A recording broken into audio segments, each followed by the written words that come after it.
Hello friends, welcome back to my YouTube channel. I hope आप सभी अच्छे हैं और अच्छे होने भी चाहिए। तो इसी अच्छाई के साथ में चलिए हम लोग आगे बढ़ते हैं अपनी वीडियो की तरफ। तो हमारा ये जो वीडियो है वो बहुत ही एक नामी और प्रचलित कहें तो बहुत ही अच्छी संस्था है जिसका नाम है JNV यानी कि जवाहर नवोदय विद्यालय। तो इसके बारे में सभी ने सुना होगा। तो इसके बारे में बताने से पहले मैं थोड़ा सा इंट्रोडक्शन देना चाहूँगी कि जवाहर नवोदय विद्यालय कब शुरू हुआ था, इसमें एडमिशन कैसे होता है, इसमें कौन कौन सी फैसिलिटीज़ मिलती हैं, उसकी प्रोसेस क्या है एडमिशन की, डॉक्यूमेंट क्या क्या लगते हैं और नवोदय में फ़ीस लगता है या नहीं लगता है, नवोदय में फ़ीस अगर लगता है तो कितना लगता है, उसमें हॉस्टल की सुविधा मिलती है या नहीं, या फिर खाने की सुविधा मिलती है या नहीं, क्या रूल्स एंड रेगुलेशन होते हैं वहाँ का डेली रूटीन क्या होता है, पढ़ाई का मीडियम हिंदी होता है या इंग्लिश होता है, और भी बहुत सारी जानकारियाँ आज मैं इस वीडियो में दूंगी। तो जवाहर नवोदय विद्यालय के बारे में जानने के लिए पूरा लास्ट तक वीडियो ज़रूर देखें। तो जो हमारा जवाहर नवोदय विद्यालय है वो देश का सबसे जाना माना और सर्वोच्च संस्थान है। आप ये कह सकते हैं कि इस देश में जहाँ कहीं भी ऊंचे दर्जे की अगर शिक्षा दी जाती है तो उनमें से एक हमारा जवाहर नवोदय विद्यालय है। जवाहर नवोदय विद्यालय जो है वो राष्ट्रीय शिक्षा नीति 1986 के अंतर्गत देश भर में JNV का गठन किया गया था। ठीक है, यानी JNV का गठन कब किया गया था? 1986 में। हर एक ज़िले में, यानी हमारा जो देश है, इंडिया जो है, वहाँ पे कितने राज्य अब हैं? 29 राज्य हैं। तो 29 राज्य में बहुत सारे ज़िले हैं। ठीक है, हर राज्य में बहुत सारा ज़िला है। तो हर एक राज्य में उस राज्य के ज़िले में, यानी हर एक ज़िले में एक एक नवोदय विद्यालय स्थापित करने की योजना बनाई गई। ठीक है, वहाँ पे नवोदय विद्यालय का निर्माण किया गया ताकि जितने भी गरीब बच्चे हैं जिनको सुविधा नहीं मिल रही है पढ़ाई लिखाई की, अदर एक्टिविटीज़ करने की, और उनमें टैलेंट है तो उनके टैलेंट का विकास करने के लिए और उनको आगे बढ़ाने के लिए सरकार ने एक संस्था का निर्माण किया, एक योजना तैयार की।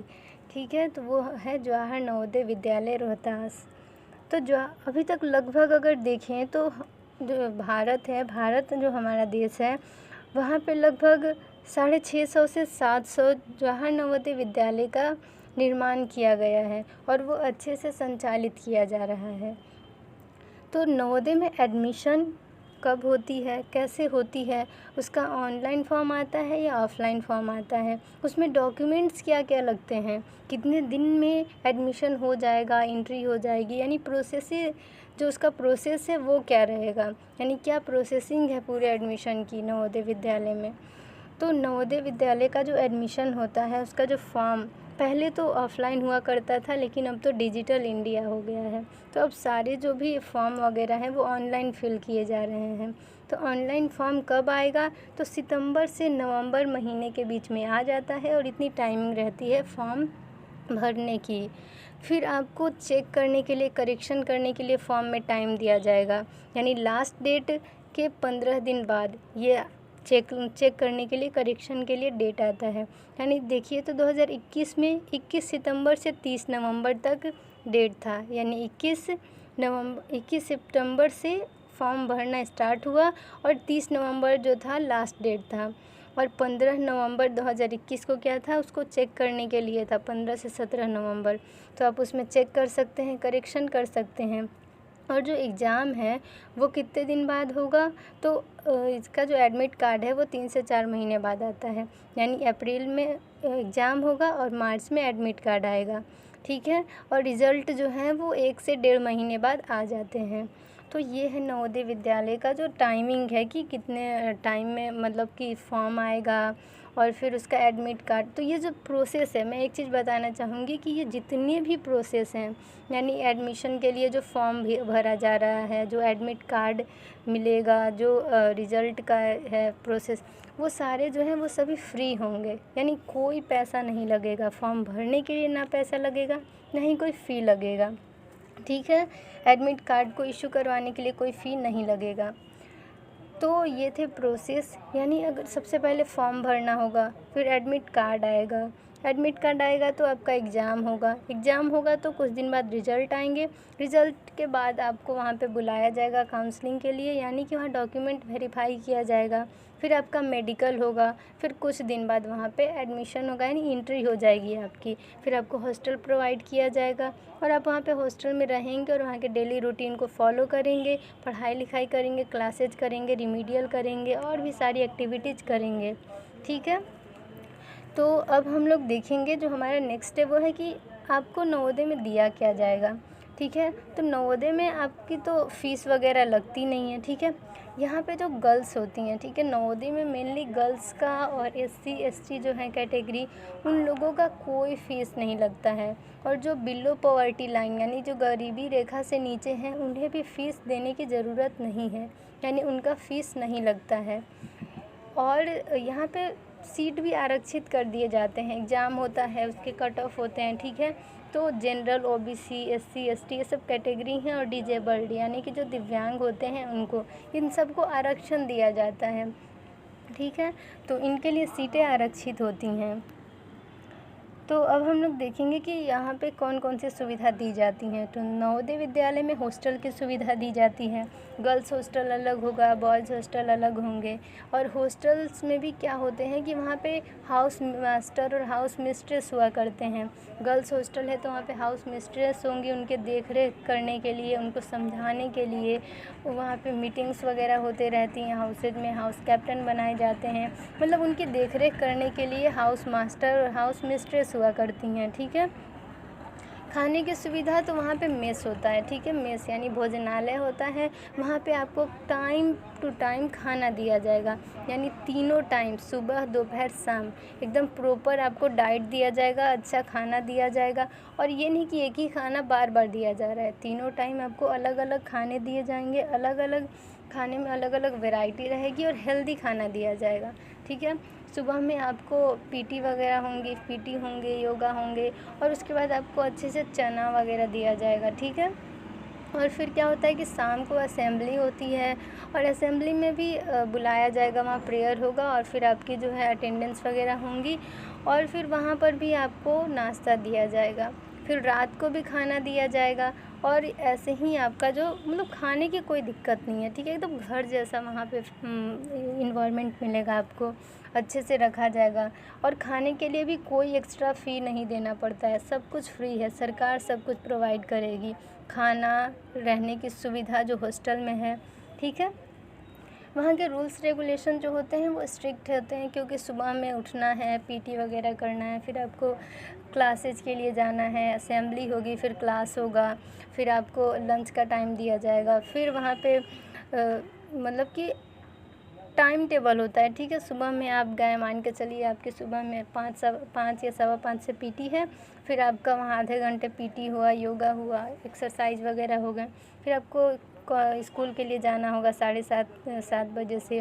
ठीक है, वहाँ जाने के बाद आपकी क्लासेज होंगी रेगुलर। ठीक है, कंटिन्यू क्लास चलेगा, फिर लंच होगा, फिर आपका वहाँ से क्या होगा कि फिर छुट्टी हो जाएगी, फिर मेस में जाना है खा कर, फिर से रिमीडियल क्लास होगा, यानी जैसे ट्यूशन क्लास होता है 1 घंटा, वैसे ही आपका 1 घंटा रिमीडियल क्लास होगा। फिर वहाँ से रिमीडियल होने के बाद फिर शाम को असेंबली होगी, जहाँ पे आपको खाने के लिए मिलेगा, वहाँ पे अटेंडेंस वगैरह होगा। ठीक है, वहाँ पे सब असेंबल होते हैं, फिर आपका रात का मेस होगा। ठीक है, तो ये था खाने का और क्लासेज की सुविधा। ठीक है, अब क्या होता है कि अपना सेल्फ स्टडी का टाइम कब मिलता है, तो शाम को 6 बजे तक असेंबली हो जाएगी, 6:30 तक आप फ्री हो जाएंगे। ठीक है, तो उसके बाद पढ़ने के लिए टाइम दिया जाता है, यानी शाम से 6-6:30 बजे से आप रात के 10:30 तक आपको पढ़ने के लिए कहा जाएगा। आपको सेल्फ स्टडी करना है उस टाइम में। उस टाइम में 8 साढ़े 8 से आपको नाइट का खाना दे दिया जाएगा। ठीक है, तो आप खा लीजिए, फिर पढ़ाई करिए आराम से। फिर क्या होता है कि गेम का भी टाइम होता है, खेलने कूदने का टाइम दिया जाता है। तो खेलने कूदने का जो टाइम होता है वो 4 से 4:30 या 4 से 5 ऐसे दिया जाएगा। तो ये था हमारा डेली रूटीन। तो जेएनवी का जो डेली रूटीन है वो इस तरह से होता है, यानी सुबह से रात तक बिजी शेड्यूल रहता है, तो घर की उतनी याद आ नहीं पाती है, क्योंकि आप इतना बिजी रहेंगे कि घर को याद करने का टाइम नहीं मिल पाएगा। लेकिन घर तो घर होता है, आपको कुछ न कुछ एक्टिविटी से घर की याद आएगी ही।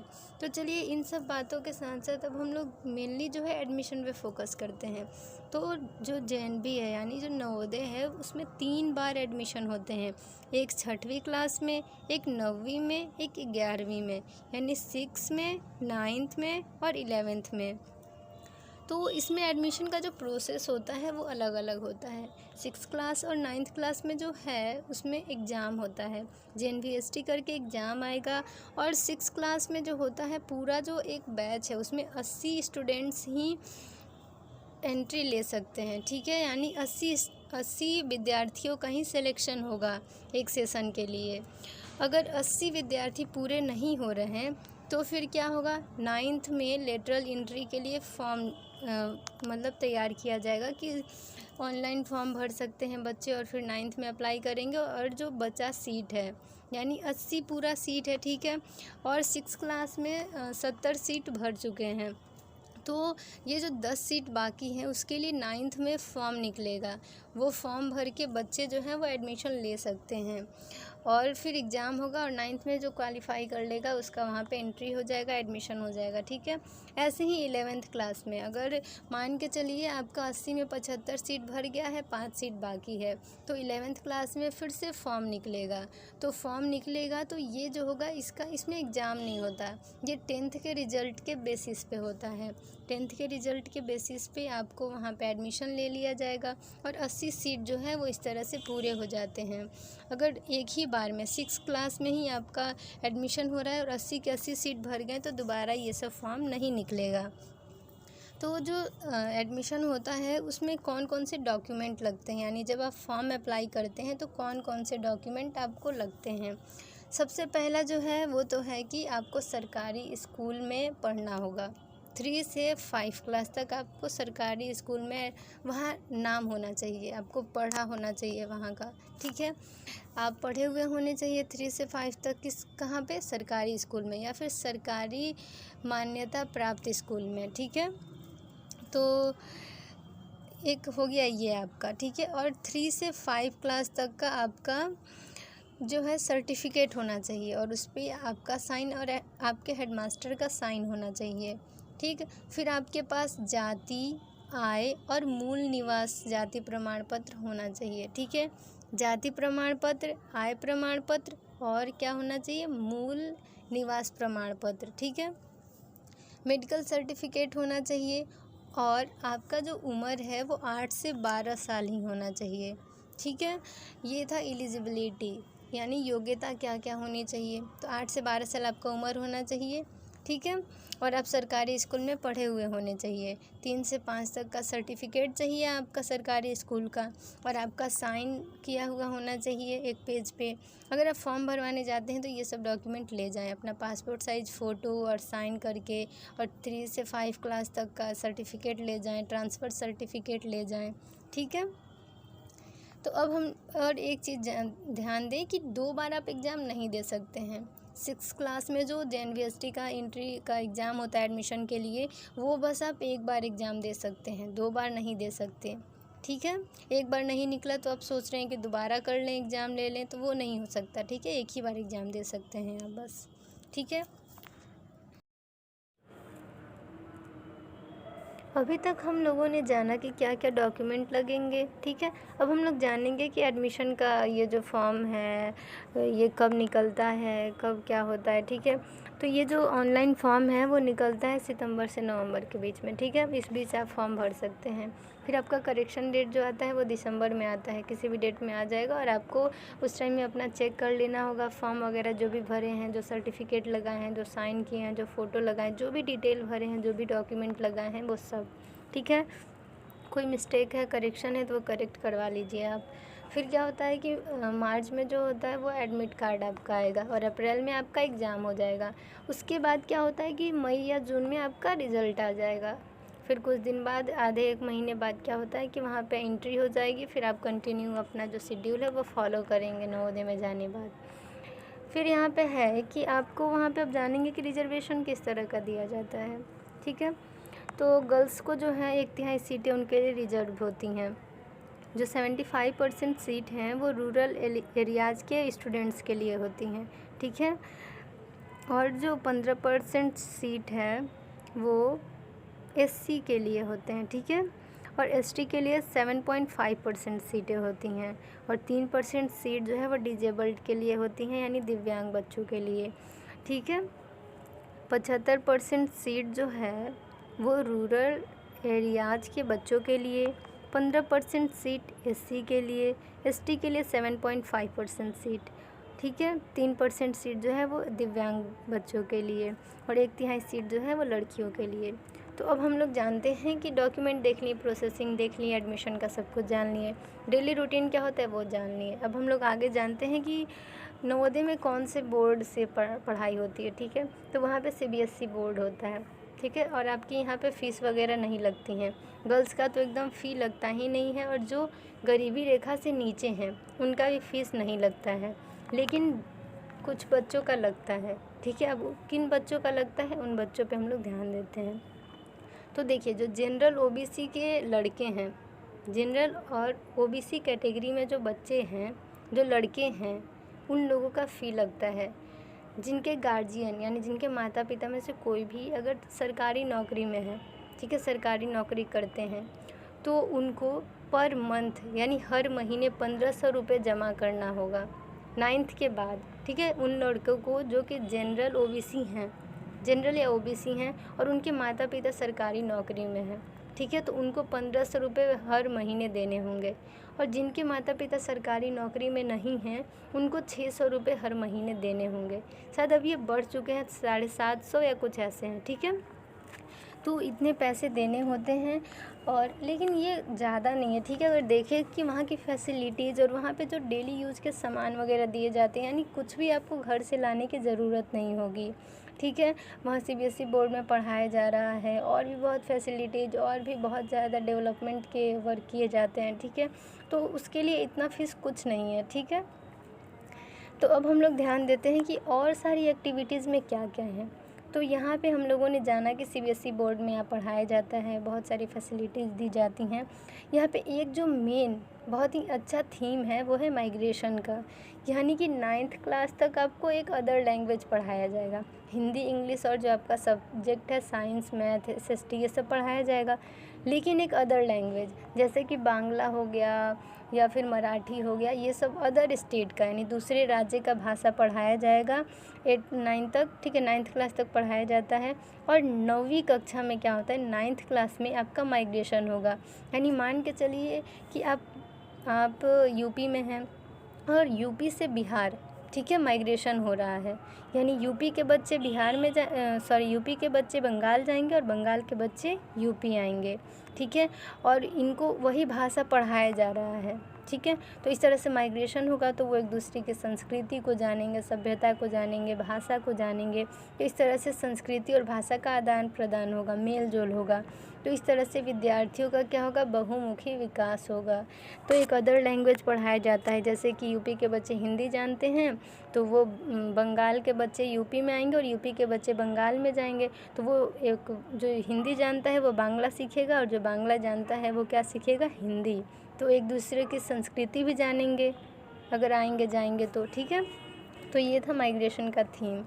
नवोदय में जो पढ़ाई होती है उस पर बहुत ज़्यादा ध्यान दिया जाता है और वहाँ पे हाईली क्वालिफाइड टीचर्स होते हैं, ठीक है। और भी बहुत सारी गतिविधियों पे ध्यान दिया जाता है, जैसे खेलकूद हो गया, singing, dancing, music, stage performance वगैरह कंपटीशन हुआ करती हैं। आपके खेलकूद से संबंधी, स्पोर्ट्स से संबंधी हो गया, ठीक है, उसमें आपको कंपटीशन होगा, यानी एक नवोदय से दूसरे नवोदय या फिर एक राज्य से दूसरे राज्य में भेजा जाएगा, ठीक है। Cluster level, regional level, national level, international level की ये कंपटीशन हुआ करती हैं। तो जो नवोदय के बच्चे हैं वो cluster level, regional level, national level, international level ये कंपटीशन को फाइनल करते हैं, उन्हें सर्टिफिकेट दिया जाता है और इससे वो आगे का उनका जो डेवलपमेंट है आगे लाइफ में बहुत अच्छा कर सकते हैं वो इन सभी सर्टिफिकेट्स का यूज करके। यानी सारे बच्चे में ये नहीं है कि पढ़ाई में ही बहुत तेज़ है, मतलब सब में अलग अलग टैलेंट होता है। कोई खेल कूद में अच्छा है, कोई गाने में अच्छा है, कोई डांस करने में अच्छा है, कोई अच्छा बोल लेता है, यानी बहुत सारे बच्चे होते हैं और सब में अलग अलग टैलेंट होता है। तो यहाँ पे सर्वांगीण विकास पे ध्यान दिया जाता है, ठीक है। तो यहाँ बहुत सारे के कंपटीशन होते हैं, स्पीच कंपटीशन हो गया, डांस कंपटीशन, सिंगिंग और स्पोर्ट्स में मतलब बहुत कंपटीशन होते हैं। यानी बहुत ज़्यादा इवेंट्स होंगे और बहुत ज़्यादा ही बच्चों को मौका मिलेगा अपना सर्वांगीण विकास करने के लिए। यहाँ पे स्टेज परफॉर्मेंस हुआ करती हैं, सुबह में असेंबली होगा, वहाँ बच्चे जाएंगे, अपने थॉट, टॉपिक, क्विज मतलब और भी बहुत सारे चीज़ों का वहाँ पे विकास किया जाता है इस तरह से, ठीक है। अब यहाँ पे क्या है कि नवोदय विद्यालय में बहुत सारी सुविधाएं दी जाती हैं, जिनमें डेली यूज़ के आइटम्स जैसे तेल हो गया, साबुन हो गया, शूज वगैरह, यूनिफॉर्म और फिर जो आपका हाउस टी शर्ट वगैरह, हाउस ड्रेस होता है, ठीक है। तो हाउस भी डिवाइड होता है वहाँ पे। मतलब नवोदय में जाने के बाद अब बहुत कुछ जानेंगे। मैं इस वीडियो में सारी बातों को कवर नहीं कर पाऊँगी, लेकिन एक आउटलाइन बता देते हैं कि वहाँ क्या क्या होता है, ठीक है। तो आपको वहाँ पे डेली यूज़ के आइटम प्रोवाइड किए जाएंगे, यूनिफॉर्म, हाउस ड्रेस, ठंडी के कपड़े भी यानी स्वेटर हो गए, ट्रैक सूट वगैरह, ठीक है। बुक्स, कॉपीज़ ये सब प्रोवाइड किए जाएंगे आपको। लाइब्रेरी होगा, आपको वहाँ पे आर्ट क्लास के लिए आर्ट रूम होगा, म्यूज़िक क्लास के लिए म्यूज़िक रूम होगा। ये सब कुछ सारी फैसिलिटीज़ आपको प्रोवाइड की जाएंगी ताकि आपका सर्वांगीण विकास हो पाए, ठीक है। वहाँ library, computer class, smart class होता है जिसमें लैपटॉप और कंप्यूटर होंगे, आपके प्रोजेक्टर पे आपका क्लास लिया जाएगा। वहाँ पे मेडिकल फैसिलिटी प्रोवाइड किया जाएगा, यानी आपकी तबीयत ख़राब है, कुछ हो रहा है तो उसके लिए वहाँ पे नर्सिंग स्टाफ होती हैं, मैम होती हैं जो कि आपको दवा देंगी, आपकी केयर करेंगी, ठीक है। वहाँ पे रिमीडियल क्लास होता है, वहाँ क्लासेज आपको कंटिन्यू रहेगा हमेशा। वहाँ पे जिम रूम होता है जहाँ पे आप अपना फिज़िकल वर्कआउट कर सकते हैं, ठीक है। म्यूज़िक रूम होगा, हॉस्टल वगैरह अच्छा प्रोवाइड किया जाएगा, बॉयज़ हॉस्टल अलग, गर्ल्स हॉस्टल अलग होगा। खेलने के लिए अच्छा ग्राउंड होगा, वहाँ पे आपको फुटबॉल, वॉलीबॉल, क्रिकेट के लिए मतलब हर चीज़ दिया जाएगा आपको, ठीक है। किसी भी चीज़ की टेंशन लेने की ज़रूरत नहीं है, एकदम घर जैसा वहाँ पे माहौल मिलेगा। वहाँ के जो टीचर होंगे, प्रिंसिपल, वाइस प्रिंसिपल सारे अच्छे होते हैं, हाउस मिस्ट्रेस होते हैं, हाउस मास्टर होते हैं। वहाँ के बच्चों के साथ आप अच्छे से कोऑर्डिनेट करके रह सकते हैं, ठीक है। तो सारी सुविधाएं वहाँ पे प्रोवाइड की जाएंगी, तो टेंशन लेने का कोई ज़रूरत नहीं है। अगर आप नवोदय में जाना चाहते हैं तो आसानी से नवोदय में जा सकते हैं, वहाँ पढ़ सकते हैं, ठीक है। वहाँ पे ये नहीं कि बस बच्चों को ही सुविधा दी जाती है, वहाँ के जो स्टाफ हैं, चाहे वो मेस के स्टाफ हों या फिर कोई भी सफाई कर्मी हो या फिर वहाँ पे जो टीचर्स हैं, उन लोग को वहाँ पे रहने के लिए क्वार्टर दिया जाता है, अच्छी फैसिलिटी दी जाती है उनको। और फिर मेस वगैरह का रूटीन टाइम टेबल होता है।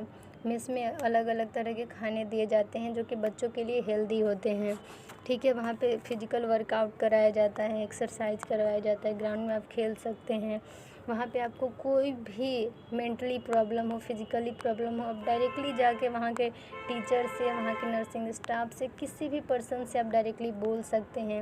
अगर आपको कोई मेंटल स्ट्रेस है तो वहाँ पे काउंसलर हुआ करती हैं, आप उनसे काउंसलिंग ले सकते हैं, ठीक है। वहाँ पे टीचर 24 घंटा अवेलेबल रहते हैं जो कि आपको पेरेंट्स की तरह ट्रीट करेंगे। एक घर तो अलग होता ही है, लेकिन अगर आप बाहर रह रहे हैं, आपको कुछ तो त्याग करना पड़ेगा। घर से दूर रह रहे हैं तो आपको इन्हीं लोग को अपना मानना पड़ेगा और अपनों की तरह रहते ही भी हैं, ठीक है। इसमें कोई शक नहीं है कि वो परायों की तरह ट्रीट करते हैं, वो अपने बच्चों की तरह ट्रीट करते हैं, ठीक है। कोई भी प्रॉब्लम होने पे आप वहाँ पे कांटेक्ट कर सकते हैं टीचर से। और यहाँ पे जो 9th 10th या फिर 6th क्लास में एडमिशन होता है वो सब फ्री होता है, ना ही फॉर्म का पैसा लगेगा, ना ही आपको वहाँ पे किसी चीज़ का पैसा नहीं लगता है। बस ये है कि वहाँ पे जो लड़के होते हैं उनका 9th के बाद फ़ी लगने लगता है, ठीक है। वो भी ज़्यादा नहीं, मतलब 650 से 700 रुपये ऐसे लगते हैं जिनके घर में कोई सरकारी नौकरी नहीं करता, मम्मी पापा सरकारी नौकरी नहीं करते हैं, और जिनके यहाँ सरकारी नौकरी कर रहे हैं उन लड़कों का 1500 लगेगा हर महीने, खाने की अच्छी सुविधा दी जाएगी। वहाँ पे principal, vice principal, house master, house mistress होती हैं, टीचर्स होते हैं, नर्सिंग स्टाफ होते हैं। तो आपको टेंशन लेने की कोई ज़रूरत नहीं है। आप आसानी से फॉर्म अप्लाई कर सकते हैं, वहाँ जा सकते हैं, पढ़ सकते हैं। और एक चीज़ कि आपको वहाँ पे हॉस्टल प्रोवाइड किया जा रहा है। ये नहीं कि हॉस्टल दिया जा रहा है तो आप जब मन किया तब वहाँ से जा सकते हैं, आ सकते हैं, कुछ नहीं।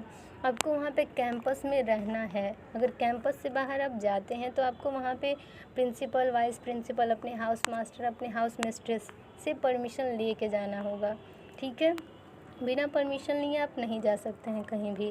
और अपनी मम्मी या पापा या फिर अपने भाई के साथ ही आप कहीं जा सकते हैं, यानी अपने से बड़े घर के सदस्य जो हैं उनके साथ ही आप वहाँ से एप्लीकेशन दे के छुट्टी लेके 1-2 दिन के लिए जा सकते हैं। वैसे वहाँ पे छुट्टी हुआ करती हैं साल में 3 महीने। 2 महीने गर्मी का छुट्टी होता है और 1 महीने ठंडी का छुट्टी होता है। समर वेकेशन 2 महीने होते हैं, ठीक है। और विंटर वेकेशन 1 महीना होगा, जिसमें पूजा वेकेशन आ जाता है, ठीक है। तो ये सारी जो डिटेल्स थी वो हमारे नवोदय विद्यालय के ऊपर थी। आई होप आप लोगों को ये वीडियो अच्छी लगी होगी। और अगर कोई भी कन्फ्यूज़न हो नवोदय विद्यालय से रिलेटेड तो आप कमेंट सेक्शन में कमेंट कर सकते हैं। नवोदय विद्यालय बहुत ही अच्छी संस्था है, जैसे सिमुलतला, सैनिक या फिर कोई केंद्रीय विद्यालय है। सारी विद्यालय अच्छी हैं, सारी स्कूल्स अच्छी होती हैं, लेकिन ये जो सरकारी संस्था है वो मेनली गरीब बच्चों के लिए है, ठीक है, जो कि टैलेंटेड हैं और उनको अपना विकास करना है। सर्वांगीण विकास हो सकता है यहाँ आने के बाद, ठीक है। हर चीज़ों पे ध्यान दिया जाता है। ये कोई ऐसे ही नहीं मतलब बाहर की चीज़ों का जाना होगा मैं बता रही हूँ। मैं अपना पर्सनल एक्सपीरियंस बता रही हूँ क्योंकि मैं भी नवोदय में पढ़ी हुई हूँ, ठीक है। तो कोई भी चीज़ पे डाउट ना करें, ये सारी चीज़ें सही हैं, ठीक है, सारी बातें सही हैं। अगर कोई भी आपको डाउट हो, कोई कन्फ्यूज़न हो तो आप कमेंट सेक्शन में कमेंट कर सकते हैं, ठीक है। मैंने यहाँ पे एडमिशन डॉक्यूमेंट का फॉर्म आता है, ऑफलाइन भरता है या फिर ऑनलाइन भर सकते हैं आप, वो सारी डिटेल मैंने दे दी है। किस बोर्ड में एग्ज़ाम होता है, सीबीएसई में होगा या फिर किस बोर्ड में आप पढ़ेंगे, वो सारी डिटेल्स हैं, ठीक है। माइग्रेशन का वहाँ पे कौन कौन सी फैसिलिटीज़ दी जाती हैं, कौन कौन सी अदर एक्टिविटीज़ होती हैं, या सारी इवेंट्स हुआ करती हैं। आपका दूसरे स्टेट में आपको भेजा जाएगा, वहाँ की संस्कृति आप जानेंगे, वहाँ जाएंगे, वहाँ पे कंपटीशन वगैरह होगा, एक नवोदय से दूसरे नवोदय में आप जाएंगे, यानी आपको मतलब इतना ज़्यादा आपको वहाँ पे मौका दिया जाएगा कि आप डेवलप होंगे, आपका कैरेक्टर डेवलप होगा, आपका पर्सनैलिटी डेवलपमेंट होगा, ठीक है। तो इस तरह से ये वीडियो यहीं पे ख़त्म करती हूँ क्योंकि नवोदय के बारे में बताऊँगी तो बहुत ज़्यादा लंबा वीडियो हो जाएगा।